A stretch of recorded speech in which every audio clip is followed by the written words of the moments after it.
Teheran terperangkap dalam peperangan yang tidak terkawal. Trump tiba di Beijing pada hari Rabu 13 Mei 2026 dengan Iran cuba menunjukkan kawalan di Selat Hormuz. Tetapi pergerakan pada hari itu mendedahkan sesuatu yang lain. Rezim Iran cuba menahan kapal-kapal dan memaksa Trump menerima tuntutan mereka. Cuma hari ini perang telah berubah tempat. Ia bukan lagi hanya di Teluk, tetapi telah memasuki perbualan langsung antara Washington dan Beijing. Tepat pada titik paling sensitif untuk Iran, yaitu China, pembeli minyak terbesar mereka, disekat. Trump berkata dia tidak memerlukan bantuan China untuk menamatkan perang, tetapi dia juga menegaskan akan berbincang panjang dengan Xi Jinping mengenai isu ini. Dan disinilah perangkapnya bermula. Terdapat laporan dan spekulasi kuat bahwa Beijing sedang bekerja sama dengan Amerika Syarikat di bawah tekanan Trump. Dan inilah yang paling ditakuti oleh pengawal revolusi, kerana Iran kehilangan oksigen tepat pada ketika ini. Dan Trump mendapat alasan baru untuk memperketat lagi tekanan ekonomi terhadap Teheran. Saya akan ceritakan semuanya kepada Anda sebentar lagi. Tetapi sekarang Anda pasti mahu melanggan saluran ini untuk terus mendapat maklumat terkini. Maklumat secara masa nyata dengan kualiti kewartawanan terbaik yang pernah Anda lihat. Dalam standard credibility, Musong Alves. Pergerakan paling penting hari ini bukan sahaja lawatan Trump ke China untuk menyelaraskan perkembangan perang di Iran. Ia adalah pergerakan super kapal tangki minyak China yang dipanggil Yuan Huahu yang keluar dari Selat Hormuz membawa 2 juta tong minyak Irak, bukan dari Iran. Selepas terperangkap selama lebih 2 bulan di Teluk. Menurut data yang dipetik oleh Reuters, kapal itu kini berhenti di Teluk Oman, berhampiran kawasan sekatan tentera laut Amerika Syarikat. Perincian ini mengubah tafsiran hari ini. Trump bukan pergi ke China untuk meminta pertolongan. Dia pergi untuk membentangkan harga yang perlu dibayar. China membeli sebahagian besar minyak Iran yang dikenakan sekatan. China memerlukan Teluk untuk memastikan tenaga terus bergerak dan tidak mahu melihat kapalnya terhenti antara Tehran, blokade Amerika dan risiko ketenteraan. Jadi, Trump mungkin sedang membuka jalan baru, bukan berunding secara langsung dengan Iran seolah-olah Tehran masih kuat, tetapi menekan pihak yang masih memastikan rejim itu terus bertahan. Jika Beijing mengurangkan pembelian, melambatkan pembayaran, menuntut laluan selamat atau meminta jaminan untuk kapal-kapalnya, Iran akan benar-benar kehilangan kuasa. Tidak perlu ada pengumuman yang mengejutkan. Cukup jika China mula bertindak dengan berhati-hati, aliran wang Iran akan menjadi lebih lambat, lebih mahal dan lebih sukar. Jalan baru kedua ada pada peta maritim. Wall Street Journal melaporkan hari ini bahawa Iran telah memperluaskan definisi mereka sendiri mengenai Selat Hormuz, membawa idea kawalan mereka ke kawasan yang lebih besar dari pantai Jask hingga ke Pulau Greater Tam. Apabila rejim mengubah sempadan wilayah semasa perang sedang berlangsung, ia bermaksud mereka memerlukan lebih banyak ruang untuk menampung tekanan. Tetapi ini memberi Trump satu lagi kelebihan. Peluasan kawasan kawalan ini juga memberi kesan kepada jiran-jiran di Teluk.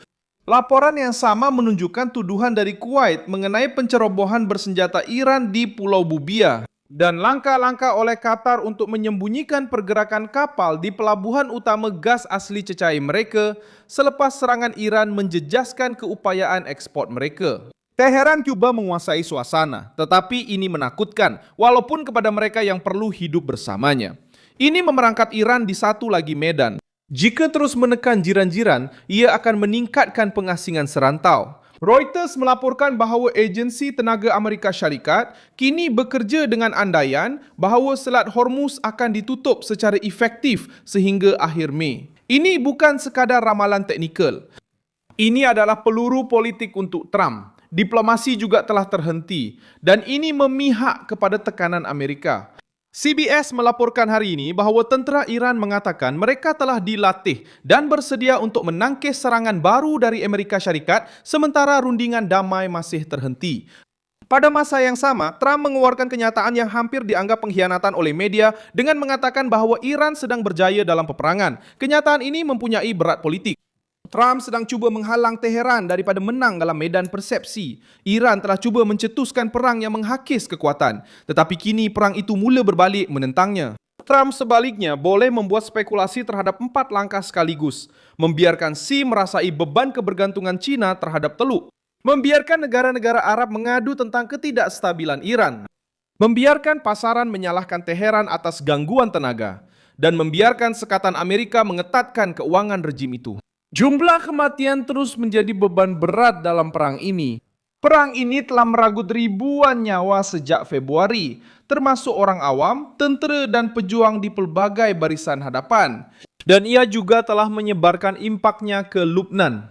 Perkara baru ialah kesinambungan perang ini tidak memberikan Iran jalan keluar yang bersih. Semakin Tehran bertegas untuk mengekalkan barisan hadapan yang terbuka, semakin ia perlu memberi justifikasi terhadap kos dalaman. Sejarah menunjukkan bahawa rejim yang terperangkap dalam perang demi prestij biasanya mengambil masa yang lama untuk mengakui kesilapan mereka. Kesatuan Soviet memasuki Afghanistan dengan penuh keyakinan bahawa mereka akan menguasai kawasan tersebut, melindungi kerajaan sekutu dan menguruskan konflik itu dengan kekuatan tentera. Hasilnya ialah keletihan yang panjang, mahal dan merosakkan dari segi politik. Catatan British menunjukkan bahawa perang itu menjadi lumpur hisap bagi Moskow. Dengan kira-kira 15,000 kematian Soviet, perjanjian pengunduran pada tahun 1988 dan pengunduran selesai pada tahun 1989. Perbandingan ini bukan kerana senarionya sama, tetapi kerana logiknya serupa. Apabila satu kuasa atau rejim menjadikan perang sebagai ujian autoriti, untuk keluar daripadanya menjadi lebih sukar daripada masuk. Negara-negara lain juga menunjukkan bagaimana perangkap ini berfungsi. Rusia telah mengubah perang terhadap Ukraine menjadi ujian kekuatan dan akhirnya terpaksa berhadapan dengan sekatan, kos ketenteraan dan kebergantungan yang lebih besar kepada rakan kongsi.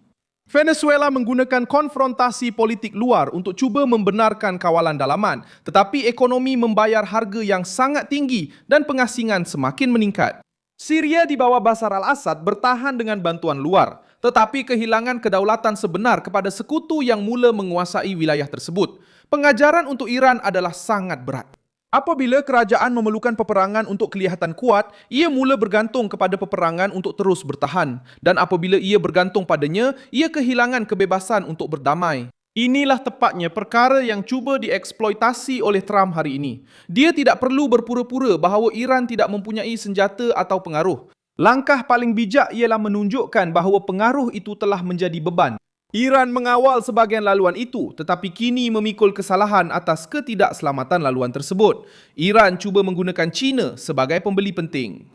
Tetapi kini, Trump berbincang dengan Xi pada saat kapal-kapal China menghadapi risiko ditelup. Iran cuba meluaskan takrifannya tentang Hormuz, tetapi ini menakutkan jiran-jiran, pengekspor dan syarikat insurans. Iran mengancam untuk bertindak balas terhadap serangan baru, tetapi setiap ancaman menguatkan hujah Amerika bahawa Tehran ialah pusat ketidakstabilan.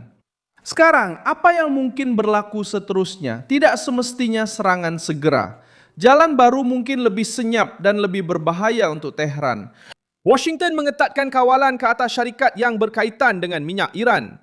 Berunding dengan Beijing untuk mengurangkan risiko kepada kapal-kapal China. Menggalakkan misi antarabangsa untuk keselamatan maritim. Dan mengekalkan kepungan sebagai alat tekanan. Dalam senario ini, Trump membiarkan Iran lantang di luar tetapi parah di dalam. Saya Milson Alvis, seorang pakar antarabangsa dan tujuan saya adalah untuk memastikan anda sentiasa mendapat maklumat yang benar setiap hari. Pautan berita ada dalam deskripsi video. Sila tekan butang suka pada video ini, langgan saluran ini dan di akhir nanti, lihatlah komen-komen supaya anda lebih terlibat dengan komuniti Milson Alves.